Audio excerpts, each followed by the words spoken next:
Hi there, welcome back to the Christine Parker missing person case coverage. Today we're going to be doing an updated map analysis, taking a look at sightings of Christine, including a genuine one in a particular area. Okay, we need to focus in on these areas, measure the distance, try and analyze why she would end up here or there, and the possibilities of where she could be now, and if there's any additional dangers and factors we need to take in mind. That's what we're looking at. I've also refined the map analysis in general from what we've done last night, marking it out appropriately. I can explain it to you once we get onto Google Earth. If for whatever reason you missed out on my last video, there will be a link down below in the pinned comment section.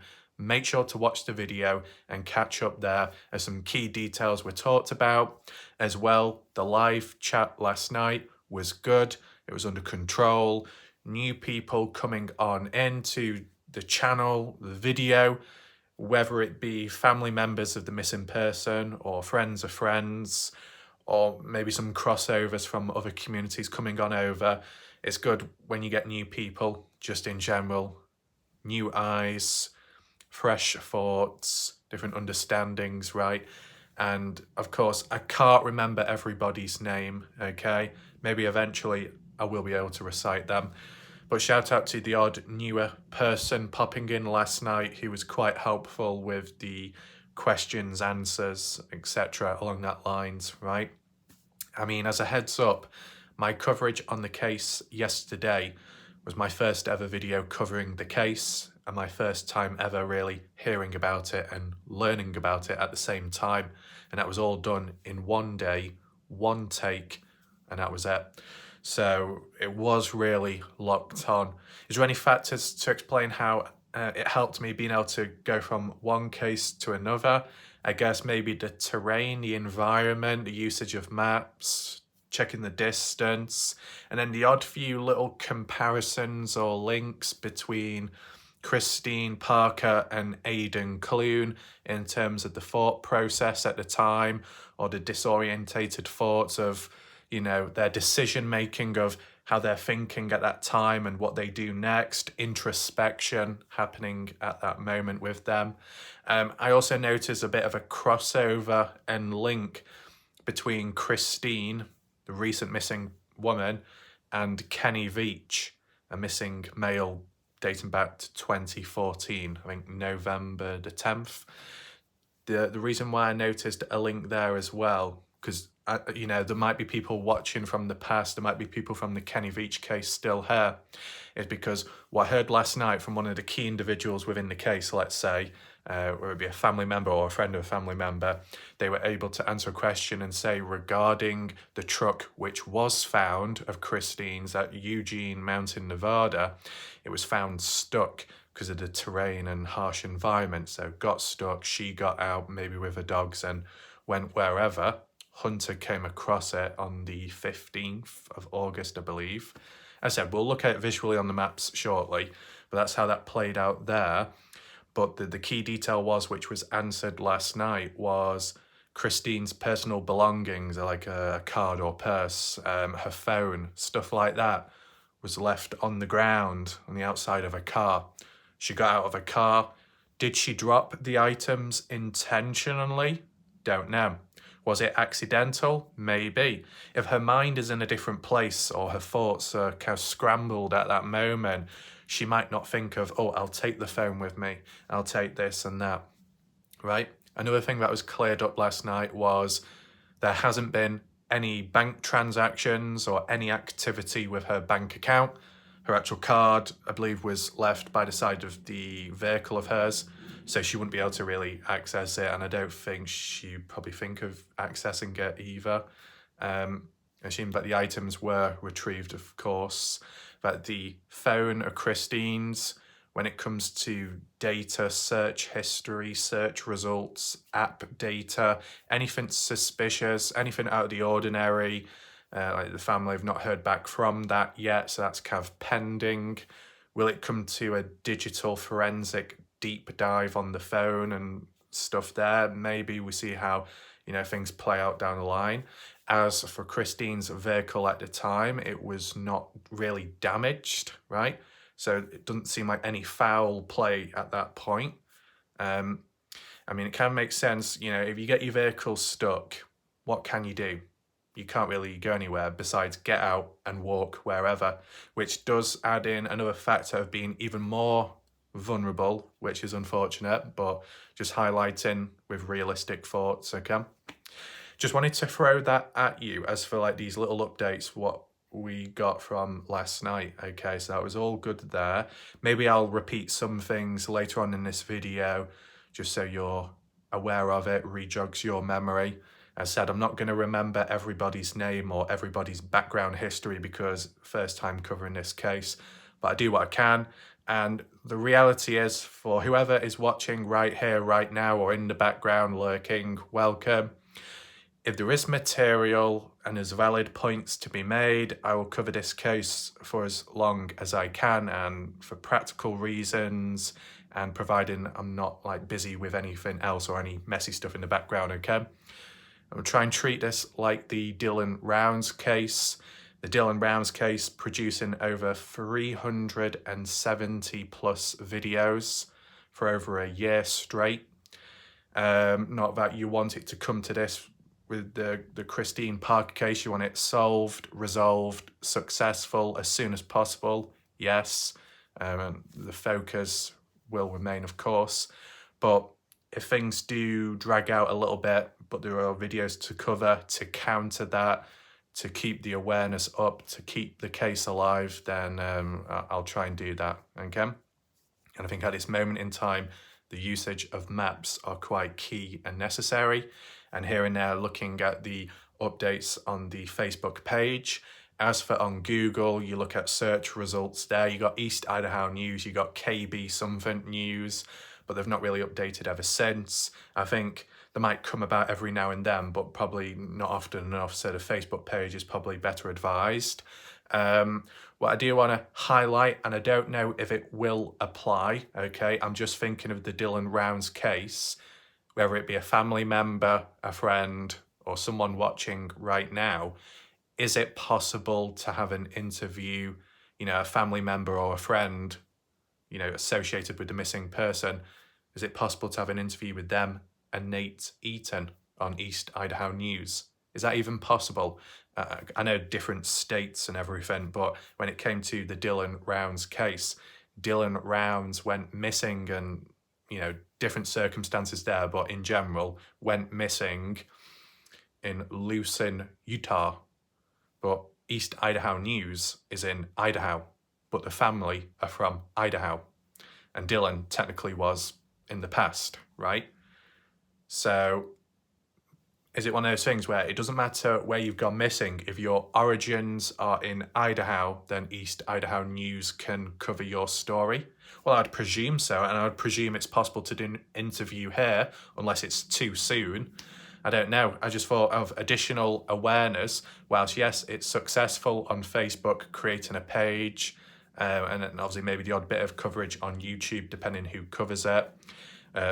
In real life, physical flyers and posters, leaflets being passed around the different towns, that's obviously helpful. Some success already. Example, hunters out there locating her vehicle. The odd report of sightings as well. There's a high level of activity in a way, in a positive way, quite proactive early on, along with the police. I can't remember who they were called, or the county name, but the police being involved, different search teams. That's positive. I'm doing this as a comparison to the Dylan Rounds case, which was handled bad, but this case seems to be handled better, so that's a positive there. But, is it possible to do an East Idaho News interview with Nate Eaton and a family member to spread the word about Christine Passey Parker? That'd be in the middle name, Passey. Is it possible to do an interview there? Because to be honest, when it comes to East Idaho News themselves, they've already done an article about this missing person case about 3 days ago. I don't know if I read it. I read it out to you in yesterday's video. So if they're already kind of covering it, then maybe an interview can follow. I don't know if it's too early on to do something like this, but, do as much as possible to spread awareness at least, and, try and boost it in a sense to, get over and done with in terms of finding the person in an okay state, right? So with that all being said, just wanted to throw some little updates at you, my thoughts and everything. The format today, what we're going to do, I'm going to first look back at the comments of last night's video, answer any questions if there are any, just read out any key information, analyse if necessary, go from there. And then I can add on some additional backstory information to explain one of the photos which was talked about last night, okay? Share with you some additional material, and then we can go on to the maps, okay? So it's all under control. Let's begin with the comments from last night. I'm just going to adjust the comments to the newest, and we start from the bottom.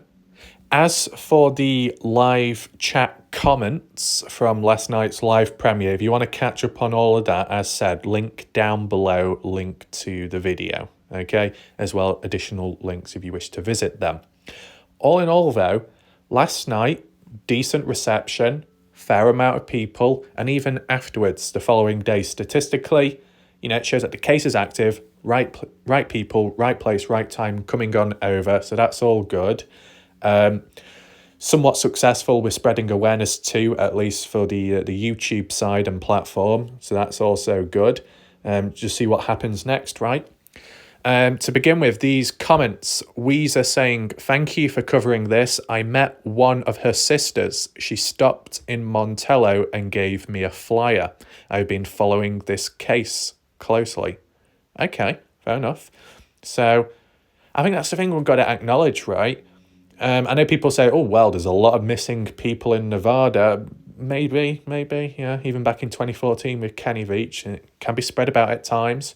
Is there a certain pattern, though, with all these missing person cases? Are they all located or last seen or in some way last heard of in the desert area or mountain range? Is it ever urban, right? Because, you got Las Vegas, you'll have some other towns or cities, I should say, in Nevada, where, is there any missing people within a city, or is it always in the desert landscape, in the open, the wilderness, the wild? Does anyone know exactly? I said, I've not followed dozens and dozens of cases, but for those people out there that are stating that there's a lot of missing people in Nevada, does it tend to be more so in nature, in the open, or more in populated urban areas, where they're normally reported and less seen of? Let me know down below. The other thing what I noticed that was kind of interesting was the crossover of people when it comes to, the case itself.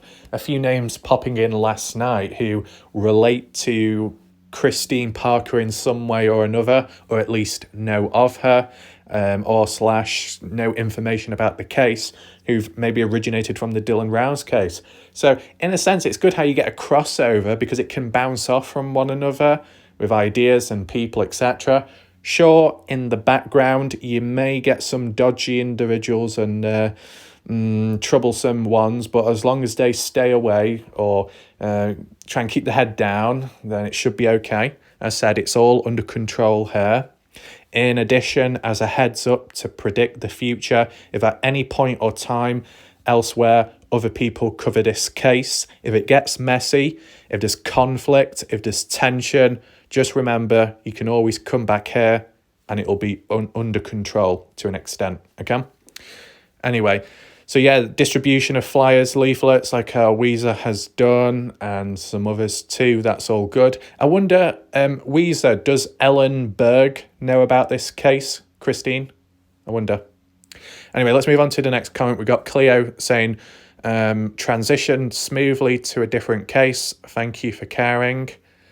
It's just a matter of doing this because I've done it for some time now. I know what I'm doing. I've got it somewhat under control. I sense in a way that I'm, in a way, good at what I do, and to keep something alive, to get that awareness in. And yeah, it's kind of like maybe autopilot, just do it without thinking too much, but still thinking appropriately when it comes to talking about the case and making sure there is a high degree of accuracy when reciting information and whatever else in between, okay? We've got Dale. Good job. So appreciate that. Shout out to Dale last night. Dale was finally able to successfully tame the parrot.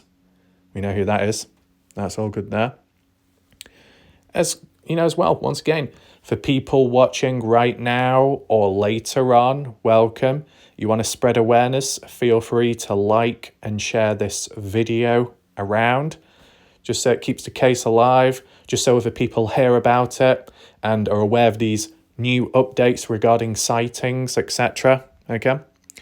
Cleo, I feel for this lady, thank you. Okay. We got Web Weaver, I believe a new viewer or so. Shout out to them for coming on in. Never heard of this one. What is going on in this world? So, I've only just heard about it recently. So, but when it date back to 6th of August, yeah. So it's still kind of a new case. The only positive with being active and present when researching, covering in some way a case like this at the start in the early days is to do as much as you can, of course, for the best outcome and result, but also you can understand it better, the beginnings, the foundation of the case, before any other waves of information comes on in. So you can kind of keep on top of it better. With the Dylan Rounds case, elsewhere, I joined in about 1 month late, so it took a bit of time to catch up on the past information, right? We got Lamb Brow popping on in saying, this is in an area I am very familiar with as I lived in Battle Mountain for a few years. It's sad because she could be anywhere. I've been trying to post about her on my Facebook page. Okay, so that's interesting. Well, Lambrow, feel free to share your thoughts about the environment, the area, the location of Battle Mountain. If it's just general thoughts or your own experiences, positive, negative. Lambrow, have you ever come across Christine before in some way or another? Have you ever heard of her in the past? Besides that, the area of Battle Mountain, what's the crime rate, just in general speaking? Is there any dodgy things going on, or is it somewhat normal? Is it more so quiet? Do people know one another quite tightly, tight-knit community, or is it kind of loose and sparse? Just let me know all your thoughts down below if you've got any stories to share, whether it's direct with Christine, the case, or just your own experiences, right? It just helps paint the picture. Because, sure, Christine may not be in Battle Mountain anymore, and she could be anywhere else, but it's just about understanding the starting point. The pros, the cons, positives and negatives. Was there any factors which forced her to leave the area and flee? Or was it just by her own choice and doing at the time? Was there any dodgy people, bad people within the area that could have posed a threat towards her, etc.? Near the roads, the Dwight D. Eisenhower Highway, hitchhiking, factors there. There's statistics about, hitchhikers, etc. Okay. If at any point though down the line that I need to do my own background research on the area or try and look at certain statistics online, I'll do so. I did the same with Montello, Nevada in the past when it came to the Dylan Rounds case, and maybe I can do the same here. Okay. Move on up. We got White Dove. Shout out to White Dove. This is not Black Dove, nor are they related to Black Dove, just as a heads up for people out there that may be confused. Not seen White Dove for a while, but it's good of them to pop back on in. Saying thank you. Rural cases never get the coverage that they do in more developed areas. In a way, I can kind of understand that, partially because of resources being stretched out in terms of distance. We saw it with the Dylan Rounds case. Response rate, response time. Certain people coming on in, it takes longer than if you was in a bit of a more populated area. Although it's not a missing person case, it's the only other example I can use on the spot just because I've covered it in a way. When it came to the Idaho 4 case, in terms of the police, how they operated it and conducted the investigations, it was done quite quick and response rate as well. But that's because of the area they were located in. It wasn't rural or as rural, so there's that. As for my experience, all the cases I have covered, so Kenny Veach, Dylan Rounds, and now Christine Parker, they've all been rural, okay? So I guess that's a slight negative. But, in the early days of this case, I'd say it's been somewhat successful because East Idaho News have reported on it early on. Those flyers being sent out, the search teams and the police coming on in early on, the hunter coming across the vehicle. So some action has already taken place already. It's just about trying to keep it up, right?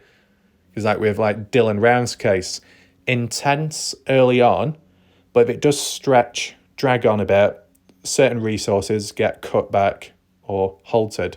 Now, I believe there was a discussion last night that the usage of dogs did not take place because it conflicted with rainfall. One of the key individuals last night also highlighted that on the day she went missing, there was rainfall. So that could have played a factor in some way or another for her, possibly.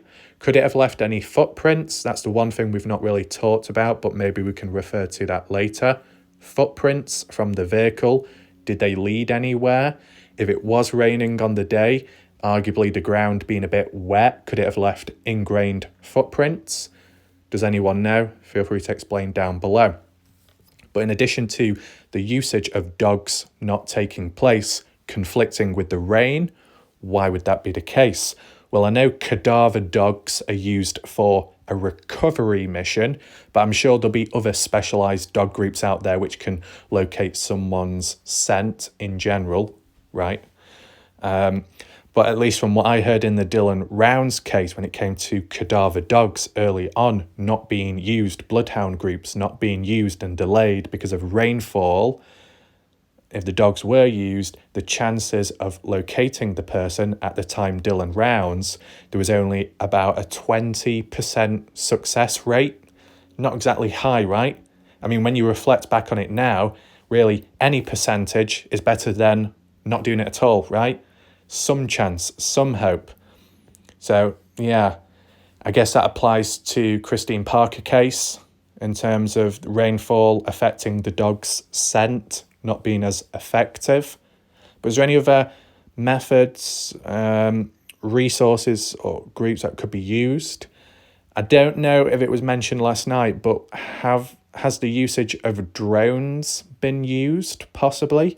I mean, if you think about it, a flyby over or drone usage would be very effective, especially with someone like Christine, if at some point, at some time, she had the dogs with her. It'd probably stand out fairly well. Because even if you were in some kind of vegetation, whether it be crops or something, or just natural vegetation, it's going to be greenish or yellowish. But then if you got two dogs, they're going to be black and white. They're going to stand out, especially from if you're looking down bird's eye view. It's just a thought there in general. Anyway, we got Beatriz.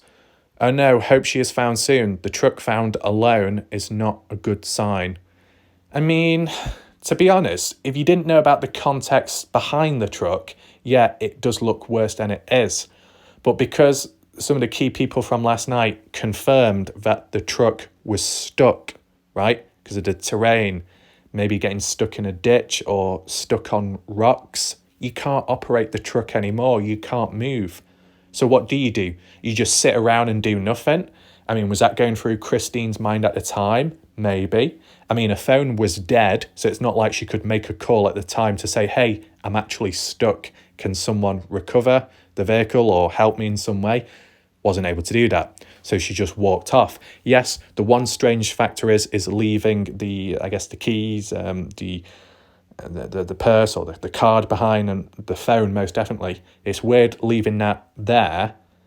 It's also more weird not leaving it in the car but on the floor, exiting the car, unless it fell out of her pocket or something, I don't know, or she literally just dropped it on the ground. I don't quite know. But then walking off somewhere, where would you think someone like her or a person in general would walk to? Maybe the nearest highway because of hitchhiking. Some people may do it to get a better cell phone reception, because sometimes if you're out in the mountains, it might not be too good. In Christine's case, wouldn't be the case though, because she left her phone behind and it was dead. So it's more to hitch for a ride. Some of the family members or friends of friends believe that too, okay? Just depends what direction from then. But don't worry, we'll look at the potential sightings, which could link from that to where she ended up shortly on the maps. Make sure to stick around. We'll just finish off looking through these comments and some additional material first, okay? This person, does it give the name? Alison, shout out to Alison Passey. Is that how you say the word? Is it Passey or Passey? I'm not quite sure how to say the last name or the middle name correctly. But I guess from the looks of this could well be a family member. So shout out to them. They say, thank you for covering this case. The more people we can get familiar with Chris, also known as Christine, and her case, the better chance we have to finding her. Yeah, fair enough. And obviously, you spread it out as much as possible. That's effective. I have noticed, I keep going. I have noticed, Alison, that on TikTok, there are a couple of videos talking about the case. Would I cover it on TikTok as well? I don't know, it's a bit awkward because you've got to make the videos really short. I mean, I could probably do a post just simply saying, here's the poster, the missing person one, here's the updates. I probably could do that as like a one-off video or so. I mainly focus on YouTube because it's easier to do because I can get all the detail in without feeling restricted, right? I'm not always good at summarizing in like 15 seconds, but maybe for posting digitally, reposting the flyer, right? That can be done on TikTok. I'll look into that at some point. I'm not quite established on TikTok, but I'm sure it will still reach out to people in general, I think. Just see how things go, of course. Anything else? No, we don't at this moment. Let's now move on to the additional material I wanted to refer to. All right, so here we are. This is just a little slide I wanted to use as an introduction for anyone joining right here, right now. This is like the missing person poster or flyer, missing/endangered, partially because of her having the brain injury from the past. That was explained last night that Christine ended up falling over in the past, I guess bumping her head on the ground or on some kind of object. And that's what caused one thing leading to another. As for the medication part, with time, Christine had to take medication to help her to, I guess, counter the side effects, etc. If with Christine being a missing person at this moment in time, likely she isn't, in possession of the correct medication, if any medication at all. So she could be experiencing more side effects. You don't have to if you don't want to, but are there any additional side effects or withdrawal effects from not taking the medication? Is there any additional factors to take in mind, to be aware of, in terms of the state she could be in or how she could appear towards others at a moment in time? Is it possible to describe her behaviour or how she could behave over a prolonged time of not taking medication? If that's possible and you're able to, and if you want to answer it, feel free to respond to that down below in the comment section. You can in the live chat, but you can also leave a comment down below so then everyone can see it and it's just easier to refer back to. By now you would have seen the information on screen, some of which I have mapped out onto Google Earth, so we can refer back to that. But this was like a bit of backstory, okay, by a certain individual on Facebook. Just wanted to read it out here. It's just looking back at it, saying, please share. I spent an hour talking to her sister tonight. She is heartbroken. She gave me this flyer and I promised I would get the word out. Last known information was Battle Mountain, true, but she could be any direction. Her sister has been passing out flyers throughout a vast area, including Montello. Her and the dogs were seen on camera at a motel in Battle Mountain. She tried to rent a room and her card was declined. Her last phone ping was in the Battle Mountain area. She is from Montpelier, Idaho. There's been no further activity on her cards or phone. So that's just to reconfirm what was mentioned earlier on and provide a little bit of additional backstory. I can make a little link on the spot. I'll do that in a second. So when it comes to this poster here, All the photos are of the same person, Christine, but the one on the far left-hand side of her wearing some US flag white shirt, you can see the dog as well down below. I believe that is CCTV footage, possibly inside of the motel she was trying to book herself into, I guess, at the reception desk, I think. The little analysis I wanted to mention on the spot, right? So, when did Christine make the call to her husband or to family members about not knowing where she's at and needing to be helped, rescued or recovered, brought back because she doesn't know where she is or why she's there? Was that phone call made before or after her attempting to purchase a room for the night at the motel? Was it after her card was declined and she wasn't allowed to stay at the motel? She then decided to make the call and say, I don't know why I'm here. I don't know what's going on. Was it then or was it before? If it was afterwards, it would make sense. Although it's not a positive thing, but it's a factor and it's being realistic, the fact that her card was denied and it didn't work, the transaction wasn't successful. She wasn't able to stay the night at that motel. I think that if she was able to spend the night at the motel, she would have had somewhere to sleep, possibly somewhere to eat, make the call on that day to say, can you pick me up? And she stays at the motel until husband comes on down. Could that be a factor that if it was just for that card not being declined and her being able to stay at that motel, would she have remained in Battle Mountain or would she still have left the area regardless? Is that a possibility? Is that a factor which could have changed things? Just let me know, just out of interest, okay? I just wanted to bring it up anyway. Here's the example of the leaflet in physical format. Missing at risk. Last seen in a charcoal grey Toyota Tacoma. Idaho license plate gives the number there with the hashtag. Was travelling with her 2 border collie dogs. Location last seen, Battle Mountain, Nevada, August the 6th, 2023 at 4:30 p.m. Please call sheriff with tips, advice, or phone number mentioned. Hopefully you can see that on screen. I'll try and zoom in if possible. At the bottom it says please call with any information. Could be anywhere in the western areas. Right. Just try and zoom on a little bit. Some photos of her, like what we've seen. I guess there's like the phone number and details if you wish to note them down. You can pause the video. You can rewind the video, do whatever you need to do. Okay. One key thing to acknowledge is this appears to be the photo of the Toyota charcoal Tacoma truck, which she was driving in possession of, her truck. Not quite clear as of images, but just as a reference point, that's what the truck looks like.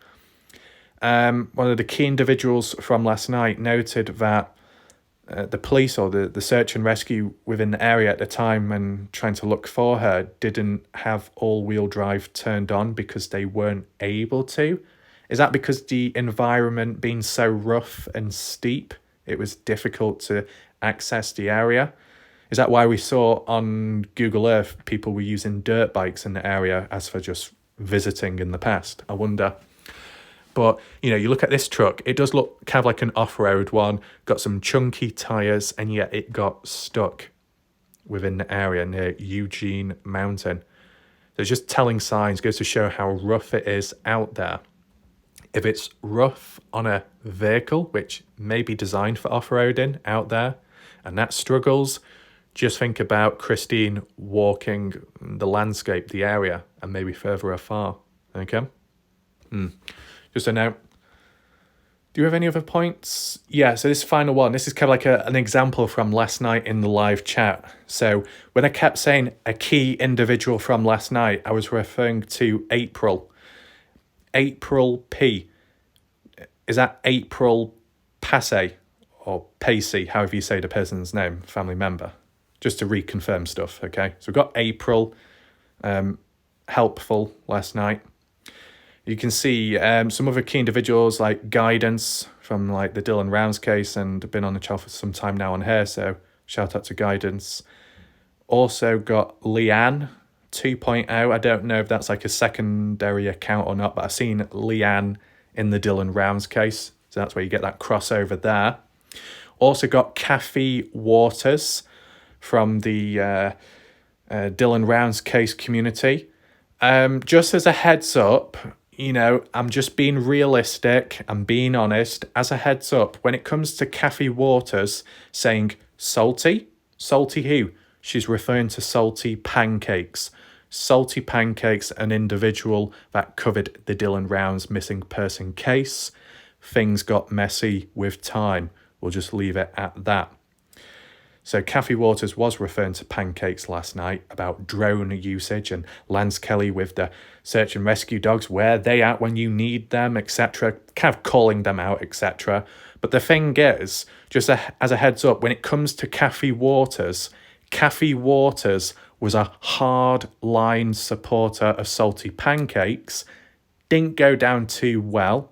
People that opposed Pancakes or disagreed with him, someone like me that did my own thing, kept my head down for most part of it, kept the Dylan Rounds case alive and followed through both efficiently, practically, and with a level of validness, right? Because I was seen as the black sheep opposition, someone like Kathy Waters, a hardline supporter, obviously was very verbal, had an attitude issue, complaining, whining, moaning on my channel, disrupting the chat, causing disruption in general, okay? Attitude issue, typing in capital letters. Fast forward to recent time, all of a sudden, she's all very neutral and non-verbally aggressive. But that's only because communication broke down within the pancake community, the potato pickers. So some of the hardline supporters detached and branched elsewhere, and it's all happy and nicey now. As said, a mind of an elephant one does not forget, okay? And what Kathy Waters was kind of demonstrating last night was a form of disruption and a form of disrespect on another missing person out there, okay? Like an example of me avoiding disruption and disrespect in the Christine Parker case is when we were in Battle Mountain, Nevada last night on the maps, and I saw a giant potato and a motel. Obviously, I've done videos in the past away from missing people cases, looking at those type of establishments in different ways, more light-hearted. But the one thing that was going through my mind last night was, whoa, we're not going to do that here, not at this moment in time, because of what's actually going on. There's something more important going on, and that's the case of Christine Passey Parker, which needs more focus and attention, first of all. So that's an example of me avoiding disruption, okay? But there are clearly other people out there that can't avoid the disruption. So I'm just giving you a little introduction, okay, for the friends or the family members of Christine Parker. There are some individuals out there that may have crossed on over from other cases, true crime communities. They have been problematic in the past. They may have changed ever since, but you always need to be aware and alert. Of course, all in all and in general, you will have that mentality of, do you know what? As many people as possible, cover the case, spread awareness, whether it be online or physically going out there searching. Any awareness and any coverage from all people is a positive thing. I do understand that, but as well, it's always nice to have that balance with keeping it alive, spreading the awareness and avoiding the toxicity. Because when I've extensively covered the Dylan Rounds case, there was levels of toxicity there. And I'm going to make sure, or do as much as I can to avoid it seeping into this case, okay? Just like the Kenny Veach case. Yeah, the Kenny Veach case had its own problems here and there, but tried to make sure that there was no crossovers of cross-contamination in a microcosm way, okay? So it is under control up to now. I just want to give my predictions, my analysis along the way, so it helps you watching know who is who, what people are capable of, and things to avoid, so you get the best outcome, such as a missing person case, the distribution of information, following through with it appropriately, correctly, and trying to avoid misinformation. As a heads up to the friends and family members of this person's missing person case, when it came to the Dylan Rounds case, there was fair levels of misinformation and it got a bit out of hand. So it's just about trying to avoid that, eliminate certain factors and issues, and just be able to move on forwards. So apologies about that. Just wanted to give you my thoughts and analysis. Now, focusing on Christine Parker. Got April here responding back to my question about one of the potential location spots. And April said, one location was a genuine sighting of Christine.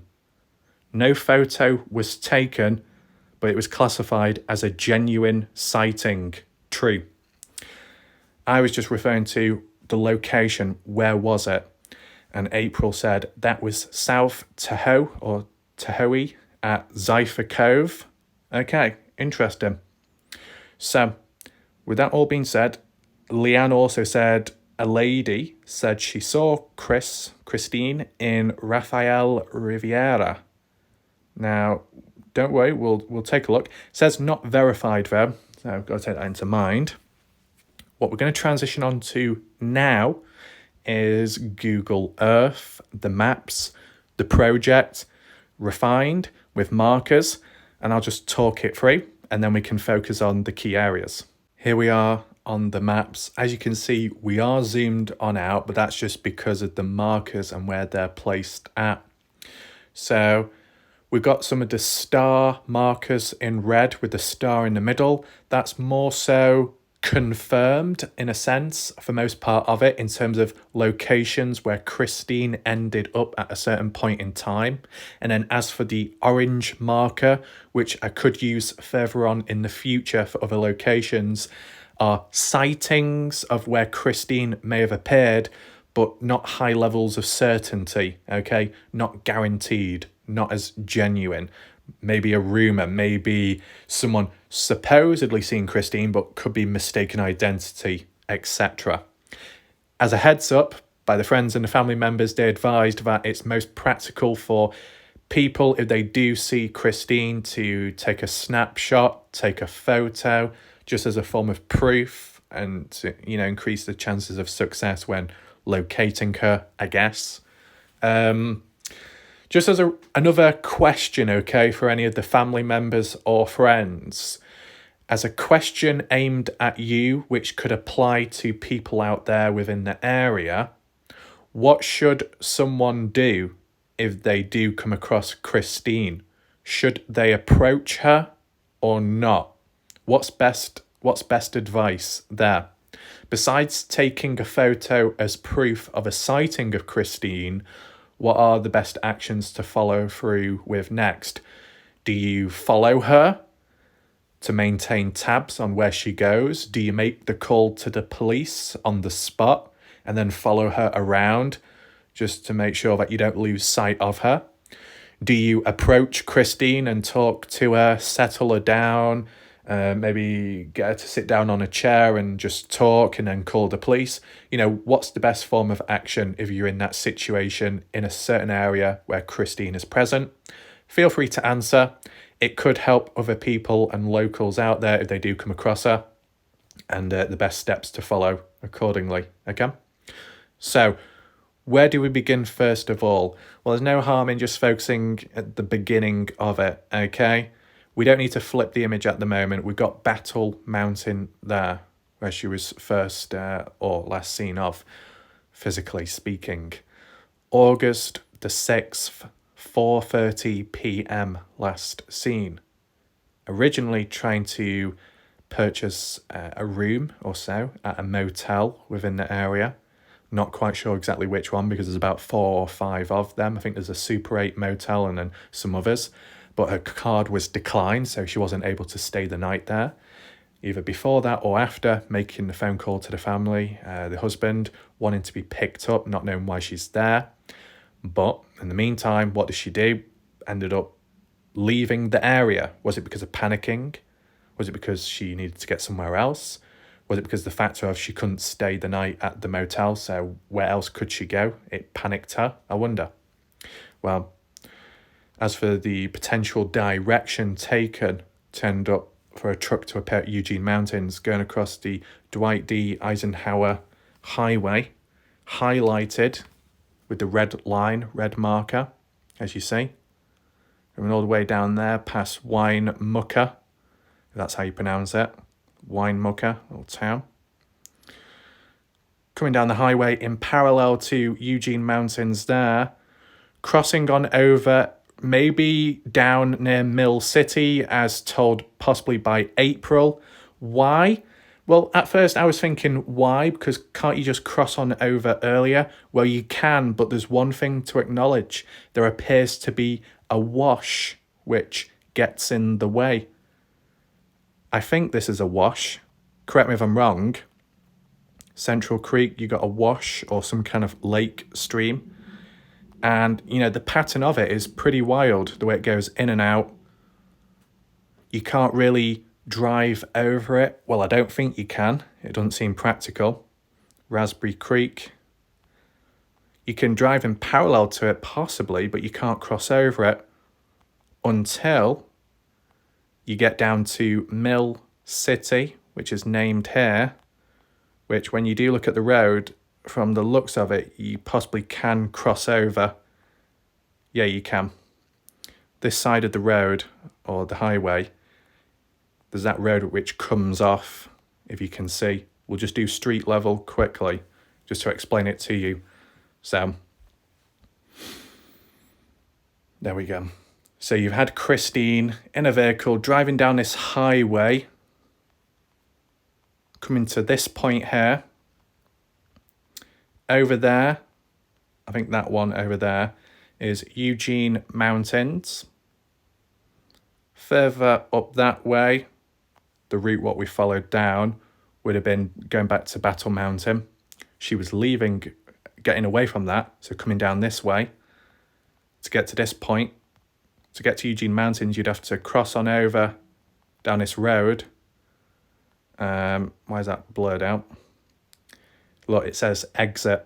So that's how you can get off the highway to then go onto the mountains over that way. 40 miles per hour. Exit 149, coming off the Dwight D. Eisenhower Highway. Coming down here. Anything in parallel? Is that like a neighborhood? RV trailers or some kind of community? Can't quite make it out. I wonder if there's any witnesses in the area that saw her truck passing on by. Do we have any key signs in the process? Unionville, and then on the right, Mill City, Tungsten, Dungalen, pointing over there. Okay. Getting to this like crossroad, stop sign, most likely then taking a right. Looks like we've teleported in terms of timing, but we're still in the same area. Getting to this point here, and then possibly going down that way, if I'm correct in saying, and onwards. Got the sign there. Little neighbourhood community or something over there with the trailers. And going down this way, which does look a bit off-road now. Wow. No harm in being on ground level, though, just to get an idea of the road. I mean, it looks like it becomes more tarmac here. It is kind of old and worn, but still tarmac. Are they powerhead overhead lines? Looks like it. Getting to this point, which is one of the roadblocks, which you couldn't pass over in the distance because you had the wash, which was an obstruction. And then besides that, you had the railroad tracks, which I think come from Battle Mountain, Nevada, and come all the way down to here at Eugene Mountains. This is the one bit where you can cross over. So maybe that's what Christine did, crossing on over here. Going across the cattle gate or grid, whatever you call it, and then driving on. I can't go any further, but, you know, just an idea. Is this a private road? Not from the looks of it, at least. I've not seen any signs. So we just back out of that. Yeah, there you go. So what we just crossing over was the railroad tracks, the cattle gate, and if we just flip the image just a little bit, following it down, the red line, you get to here, and this is the point where you can actually cross over the river or the wash, depending what it's called. This does look more like a river here. You've actually got a proper bridge, whereas further back on the highway, you couldn't like cross over this part because there was no proper bridge. Okay, so it won't let me do the street view. Going on and on, eventually reaching Eugene Mountains, as you see, and at any point somewhere her vehicle getting stuck within the area and then exiting and then going elsewhere. Would she have walked back the way she came in the first place? If she drove down a certain road, did she walk all the way back up it to get to the highway? Possibly, because I think April last night said about returning back to Mill City within that area to then start hitchhiking near to the main road, the highway. That makes sense. Makes sense. You can see the distance. I believe roughly the total distance from Battle Mountain, Nevada, all the way down to Eugene Mountains, kind of like 80 miles or maybe a little bit more. Not too far, especially when you're in a vehicle. But should we measure the distance from Eugene Mountains to Mill City just to see? So if we're going to roughly say somewhere like here, she got a vehicle stuck, somewhere like that, following the red line to Mill City, roughly speaking, it's about 10 miles. Is that 10 miles of walking? That's a fair bit of distance on foot, especially when you're out in the open and you're walking. And if you don't have the correct gear on, and if it is maybe a bit hot. As said, on the day, supposedly it was raining, so maybe it would have kept you cool. But was there any flooding? Any slippery surfaces? I guess the road what we came down, it was quite a flat road, so no problems there. Didn't really see any rocks or loose stones on the road either, so that should be okay. But though 10 miles is a fair bit distance to cover, okay? I'm just saying, right? So roughly somewhere near or within Eugene Mountains, back to Mill City, if that's the way she walked back to the highway to potentially catch a ride because her vehicle was done for at that moment.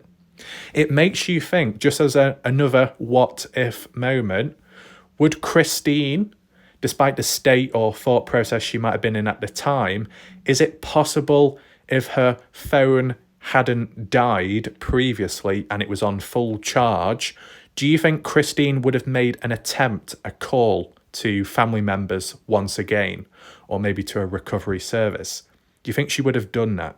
And if she did, would she have stuck around, or would she have just made the call, get out the vehicle and then walk off again? Does anyone know? Any possibilities there? Feel free to answer down below. But yeah, it's kind of like focusing back near or on the highway, right? Let's just roughly be within the area when telling this next part of the story. So how do you go from near Eugene Mountains, vehicle being found, but no trace of her or the dogs? How does it go from her in that situation to then ending up somewhere in Las Vegas or at some lake further on, as you saw at the start of this map video, those little highlights when we were zoomed out? How do you get from here to over there? Well, the usage of transportation, most likely, because it wouldn't be possible for her to walk any more distance. Arguably, she could already be tired, maybe, from the distance she's covered. If, as well, because the lack of the medication, the thoughts going on in her mind, maybe, in a way, mentally fatigued, or in some way, possibly physically fatigued from the distance covered. Who knows at the time, right? she needs to catch a ride, hitchhiking. Whereabout would she be standing?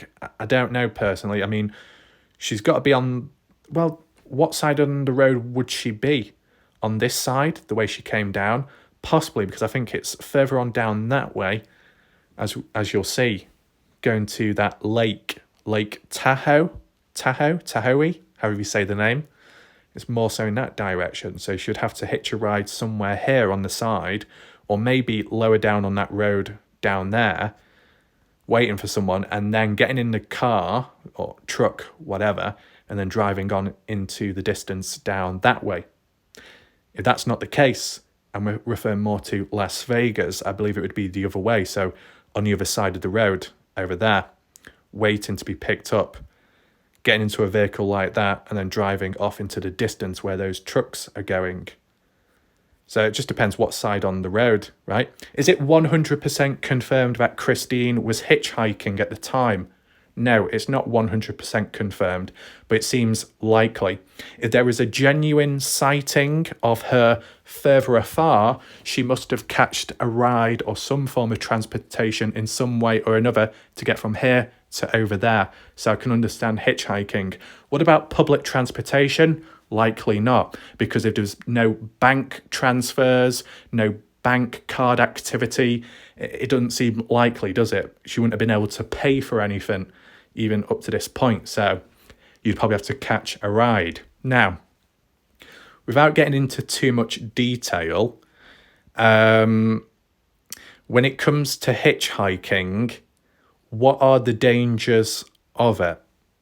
Is it easy to catch a free ride, or do you have to pay for it? I don't know. I'm trying not to go into too much detail because it's a bit awkward, but you know, is there any like weird factors there, or any dodgy people you may come across who are willing to give you a free ride, but there's like a catch? I don't know. We don't need to get into too much detail there, but I just want to look at everything, okay? Because if a person is vulnerable, their mind is vulnerable, they've been described as overly friendly towards someone, does that play a factor in being able to catch a ride or not? Maybe. I don't know what is across the road over there. Is that some kind of motel, or... I mean, it looks more like an RV trailer park. I wonder if there's any cameras over there.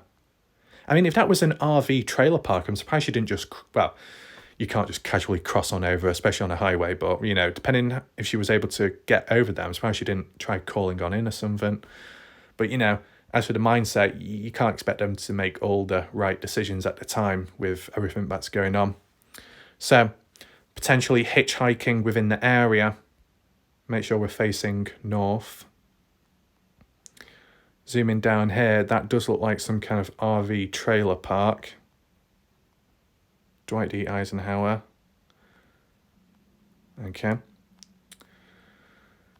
Eugene Mountains. If you wonder what that red kind of like outline is of the area, it's kind of like a radius, but I wasn't able to do a circle, and that's just because Google Earth doesn't allow circle shapes on the project thing.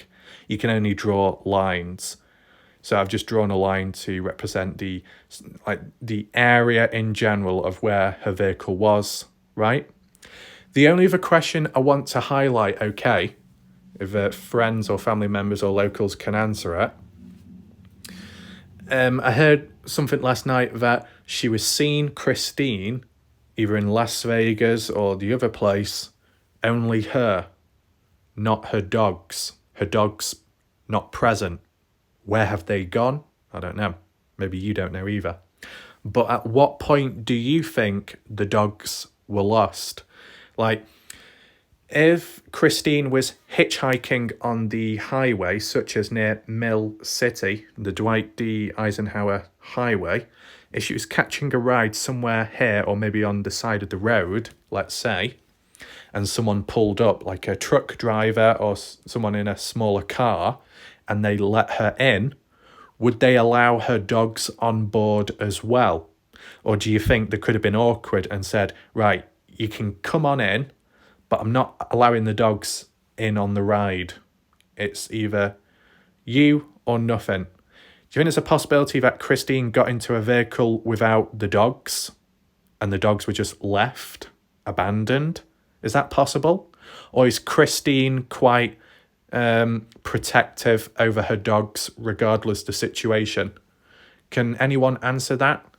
It's only because if the dogs weren't allowed as like to catch a ride as to Christine and they were left behind, they could be anywhere, and that could be a bit of a messy situation, right? And the reason why I also want to highlight that possibility, because if people are searching within the area more so for Christine and they come to that conclusion that she's no longer here because of potential sightings elsewhere, all that search, focus and effort may move on to different locations, right, in those reported spots. But if the dogs are left behind, they're a part of the case. So try not to forget about them. Does that make sense? Just wanted to highlight that. So we zoom on out. I think first of all, we should look at one of the sightings, which was not of high certainty, okay? Arguably maybe not as genuine or not as truthful, but we'll still look at it regardless. And we're looking at the one in Las Vegas. Now, at least when I typed it in, Rafael Riviera came up as a park in Las Vegas, Leanne. So Leanne, correct me if I'm wrong. I just typed it in what you described and this is where it took me, okay? I'm aware that when it comes to the US, there are locations, places, towns within different states to one another which are spelt the same, so it can get a bit messy. I witnessed that within the Dylan Rounds case. You had Oakley, Idaho, and then Oakley, Utah or something, so that was a right mess, and it was spelt the same, I think. But that aside, we zoom on down here. Las Vegas. What about the distance? Well, it's not the best I can do on the spot. Actually, maybe. Where's the exact highway, though, to Las Vegas? I don't know, to be honest. Is that the borderline? There doesn't seem to be one that goes across, unless there's another way around. Apologies about the fast movement. I'm just trying to locate. No, I can't. Okay. So I'm just going to do a very, very rough one. So from about there, the highway, she catched a ride and she ended up down in Las Vegas. That's over 350 miles likely, if not more, depending the route that was taken, okay? A fair bit of distance, right, from there to there. So she would have had to have catched a ride in some way to get down there in the first place, okay? We'll do the same with the other spot in red, but let's just zoom on down here. A possible sighting of Christine in Las Vegas. What is she doing down there? Not quite sure. As for these possible sightings and these possible locations, as for family members and friends, besides her going all over the place possibly, is she familiar with Las Vegas? Has she been here before? Because all I'm highlighting is, does Christine have a safe place? Or does Christine have any positive, happy memories in the past when it came to visiting different states or different towns or different cities? Is it likely for her to return back to one of them where she feels a little bit more safe? I don't know. Just let me know your thoughts, fam. Las Vegas, quite a populated area. I'm somewhat familiar with the area because I covered the Kenny Veach case, a missing male that went missing in the Mojave Desert up Jomay Canyon. His vehicle left behind in the desert. Kenny Veach's phone being left near the mine shaft up Jomay Canyon, and no more traces of Kenny. There are some additional deep factors there. If you really want to learn about the Kenny Veach M Cave mystery, there are a playlist on my channel. It's very deep, it's very extensive, so make sure to check it out. So yeah, I'm kind of familiar with the area. As for Rafael Riviera Park, supposedly this is it. Within the area or so, what's she doing down here? As for that sighting, not fully confirmed. You know, was she supposedly walking down the sidewalk, the street? or in the parking lot? Was she in a car or talking to anyone or just by herself? So we can't get too close, but we'll just drop down onto the road at least. So this is, let's say, sighting number 1, not fully confirmed. You got the park there. We're on 2946 Stewart Avenue, roughly within the area as described by Leanne, passed on by the people in the past. Speed limit of 30. It says it's a school zone. Don't know if that has any factors in play. Residency, buildings about. What does that say up there? Not quite sure. Is there any cameras? Likely. Yeah, there's a camera over there. Let's get closer to that building. Variety School. I think there'll be CCTV up there somewhere. So is it possible? I don't know. Like, if you got someone saying that within the area, roughly speaking, that Christine was sighted here, no photos taken though, can anyone contact a local business which may be down the street or pathway of where she was spotted, to then look through the CCTV footage to see if the description matches what's been talked about and see if it's the right person? Has that happened? Is that possible? I'm just saying that in the early days, it's best to do it or to try and push it, because the longer time goes on for, that CCTV footage may end up being deleted with time if it overlaps with newer footage. Does that make sense? It's best trying to get over and done with as soon as possible to confirm, to debunk or reinforce the reasoning behind it. So arguably roughly within this area. I mean, you do have a sidewalk, the pathway on the side, so you're not walking on the road. It applies on the other side as well. As for the neighbourhood, I don't know if it's rough or dangerous. Maybe it's not that bad. Yeah, okay. What is that sign? Just check what that sign is quickly. 28th Street, North, 200, 300. Okay, so that's description. It's like within a school area in general, so there's like crossings and speed limits. Okay, so that's the first sighted location. There might be some additional ones which I haven't included in this video. I'm just covering what I've seen and heard of. If there are additional spots that need analysing on the map, filling out, covering in a future video, let me know down below, okay? Close this down for a second.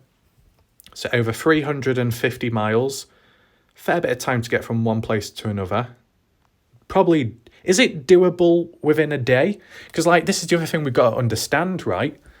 Okay, she might have been sighted elsewhere the following day or two or a bit later on.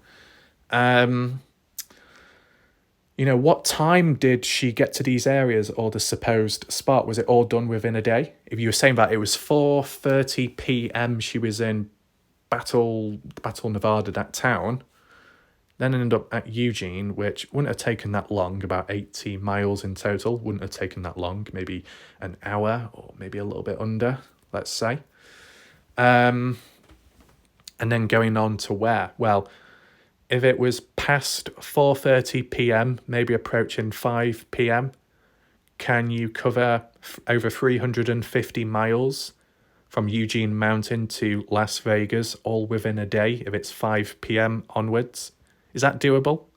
I said I'm not an expert on all this, but I'm sure some of you will have a better idea when it comes to a certain time in the day and getting from one place to another, one state to another, or town, border, whatever it may be. Just want to know, out of interest. Right, just make sure we're currently facing north. Now, the second location to be highlighted, which was mentioned officially, well, yeah, kind of officially in a way, on the Facebook page, the official one, is highlighted down here. Genuine sighting of Christine. Once again, I've just done a brief border. You got Tahoe City, or Tahoe, depending how you say it. And it said south of Tahoe, near Zephyr Cove. As you can see it worded on there, Zephyr Cove. Do we have any photos? There we go. Designated place in Nevada.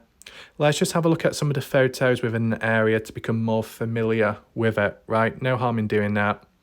Just to see what Christine may have been dealing with at the time, the elements, the factors, people, and whatever else, wildlife. Because what we can see on screen appears to be a lake, Lake Tahoe. Is that a good thing or a bad thing? You get what I'm saying? All I'm saying is that if it's a genuine sighting of her, have all the police and the resources been contacted? You know, is there like investigations going on in this area? It's only because with it being near water, it just seems a little bit dodgy, in my opinion. But, you know, it doesn't mean to say she was seen directly near to the water. Could have been further away on a pathway or on a road, but just as a heads up, we look at these photos. I mean, already there are buildings nearby, which, you know, in a way is a positive. Are these buildings houses, hotels? Not too sure. You got those, like, is it those buoys or something floating in the water? Do you have any lifeguards? You got kayaks or canoes on the bay. Some buildings up there, surrounded by trees too. I mean, visually it looks good. But how populated is the place? Damn.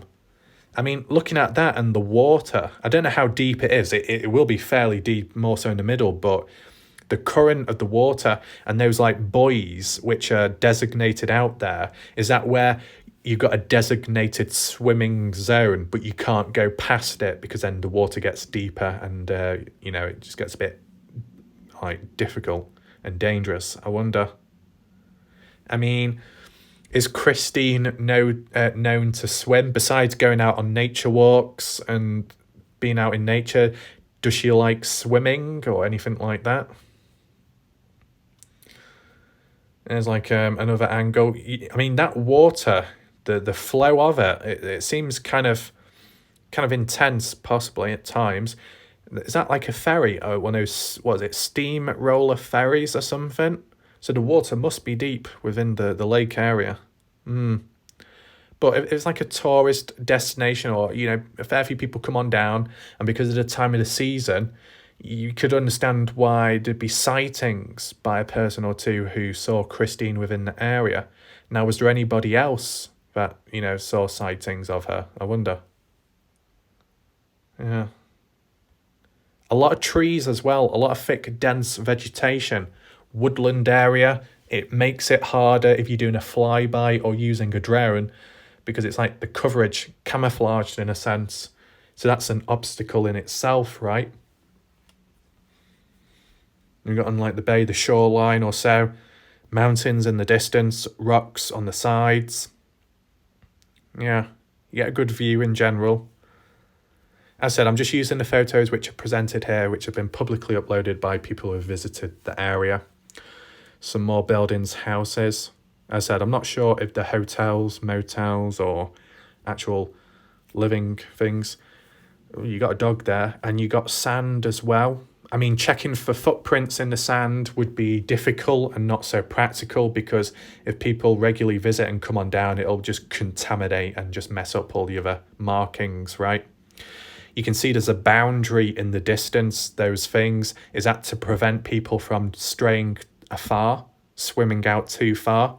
To be honest, right, if you got those ferries in the area passing on through, that's probably why those things are out there, to prevent the boat getting too close and prevent anyone getting, you know, tangled up in the boat and the roller on the back of it. But look at the waves of that water.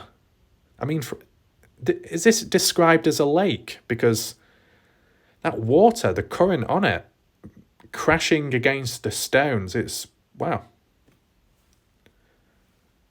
Move on. How many more do we have to get through? Just a dodgy photo there, not much going on. You got like a little pier or bay you can walk on out to and have a look at. Yeah. The water, not too deep, but will be further on out. Trees covering the area. And there you go, you got people in the kayaks and the paddle boards, whatever you call them. This person's in a kayak with a dog or something. That's interesting. Doing fishing as well. There's another angle, another area where it's located. Seems all right. As I said, the factor is, how close was she from the lake? Nearby or further afar? South of the lake, but how many miles south? That can be filled in down below. That's appreciated. Okay, you got jet skis as well. I mean, the only thing that can be said is at least it's not winter time. That eliminates one of the problems. Are they turbines in the distance or masses, poles? There's another angle. There's buildings. Same photo. Night time. Okay, is that it? Yeah. That's what the area looked like nearby. It's called Round Hill Village. And we zoom on in, we got Kingsbury here. We got Kale Park. Are they trailers? Is this more where people live, or is it like holiday homes? Tahoe Community Church. A golf course as well, which is near to the lake. Wow, that's kind of risky, that, because if there was ever any flooding, that golf course could be submerged. State Line, which is a swimming pool in the background. Is that like another holiday place or motel, hotel? Some boats parked up there. As a heads up, most likely this imagery is 2019, okay? But you can see the sheer scale of it in general. It curves around. You do have mountains in the distance. If you want to fill in any additional points down below, feel free to do so. This is, in a way, as for the map area, a work in progress. I'm just mapping out locations of where she has been sighted. And this one seems more of a stronger, more genuine sighting. Exactly where within the area, I'm not quite sure for coordinates, but you just work with what you got and interpret what's present, right? Whether it be the people, the wildlife, the nature, the environment, those factors, do they play a positive or negative part with Christine if she's within the area at the time, right? You got potential dangers of the water. Would she walk into the water? I don't know personally. Does anyone think that?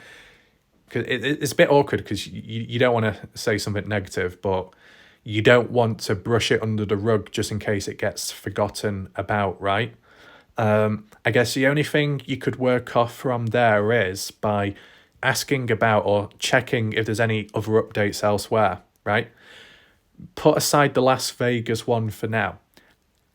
Ever since the reported sighting near Zypher Cove, Nevada, Tahoe Lake, has there been any more sightings since anywhere else? If so, that is a positive.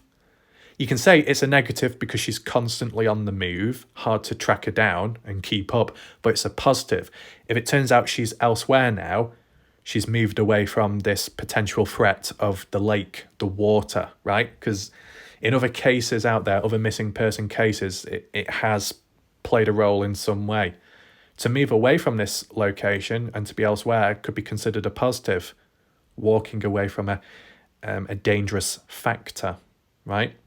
So if there are any additional sightings, whether you post it on Facebook or you can leave a comment down below if it's a genuine sighting, okay, and if you're able to quote where it came from or so, feel free to do so.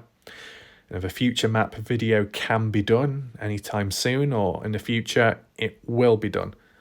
We just zoom on out one more time. You get the idea. It is classified as a lake. It is surrounded by mountains, peaks, a village, the beach, all kinds of stuff. Deadman Point, State Line, Hawkins Peak, High Meadow Trailhead. See, this is the thing, once again, if it was south of the lake and cove, it would be more over towards maybe Hawkins Peak, Waterhouse Peak. Once again, dealing with mountainous area, rough terrain, and it being rugged and rural. Once again, awkward, right? Kind of like Eugene Mountains, but arguably this being significantly worse because of how steep and tall these mountains are. And you can tell it, for an example, there's snow on top. Will there be cold traps out there this time of the season? If for whatever reason she was going up to high points and then going down to low points, would there be a cold trap? I don't know. That'd be another factor to take in mind too. But all in all, I just wanted to share with you this location because it was more of a genuine sighting, okay? So hopefully the video wasn't too long or dragged out. I just wanted to include everything I've learned so far. This is day 2 in terms of learning about the case on the spot for the first time ever. I'm quite pleased with how it's going in terms of understanding it. I don't feel confused at this moment in time, and the people that are present have been helpful, and it's been neutral to positive up to now, so that's all good. Keep it efficient, keep it somewhat consistent, and of course if there is stuff to cover on the case, then obviously I will cover it. If there's times where I can't cover much, then I just can't cover much, okay? Got to keep that balance there, okay? But as a heads up, some way or another, just depending, okay, maybe I can do a live stream video, right? You know, like how I've been doing in recent time. I don't know what time though. Maybe I'd have to do a poll on my own channel, the community tab.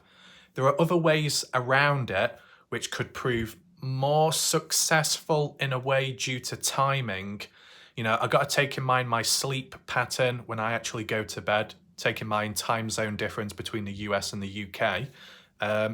The recent live streams, what I have been doing just in general, have been after videos like this. After this live premiere, I've done a live stream. And that has been somewhat successful. So maybe it could be incorporated at that point. So not that I'm going to do it tonight because it's been a bit full on this video, but maybe what I could do around this time or a bit later, I could do a live stream and just let people know in advance. Then I can actually respond back to questions, or I can on the spot ask questions, okay?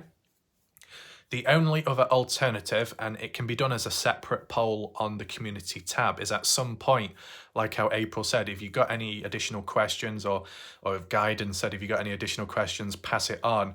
Well, discussions can take place in the live chat, kind of like right now. You get me? Last night it was successful, maybe tonight it was just as successful. And for the future, in a live stream video format, responding and answering questions to whoever appears, or in a live premiere format in which the video itself doesn't matter, that it's more of a chat room where people engage in the comment section of the live chat, depending which way and how people prefer it, right? You know, if you've got a lot to talk about, you can do a live stream, you've got the flow. If I don't know what to say, or I don't have much to say, it could be an awkward silence, and then I'm just sat here like a mannequin. I guess it just depends what works best, right? At the end of the day, regardless, there will be a way and format of communication, like on the spot, on the YouTube side, right? Besides all the other forms of communication on the YouTube side. So it's visible, it's clear, it's public, it's documented, it's witnessed by several people, and it's under control, right? There'll be ways around it, okay? But yeah, if there is like breaking news, or there's like a new sighting, possibly if you're able to, feel free to leave a comment down below. So then for a future video, I can cover it, right? And yeah, that's as much as I can say at this moment in time. Hopefully you found the video helpful, found it interesting. You want to spread awareness to keep the case alive and to let other people know about it. Feel free to like and share the video, and just go from there, okay? Did I look back at comments of the previous video? The Dylan Rounds one? Maybe I didn't, but I didn't want to do it in this video because it's 2 different cases. I didn't want to, you know, contaminate it, right? So I can refer back to the Dylan rounds, comments, discussions in a future video if there's new things to talk about. But I think we'll leave it there for now so it's not too full on. Hopefully you found it interesting, you learned something new, and I'll see you next time. Leave your comments, questions down below, and feel free to check the additional links out. That's it for now. Goodbye and good night.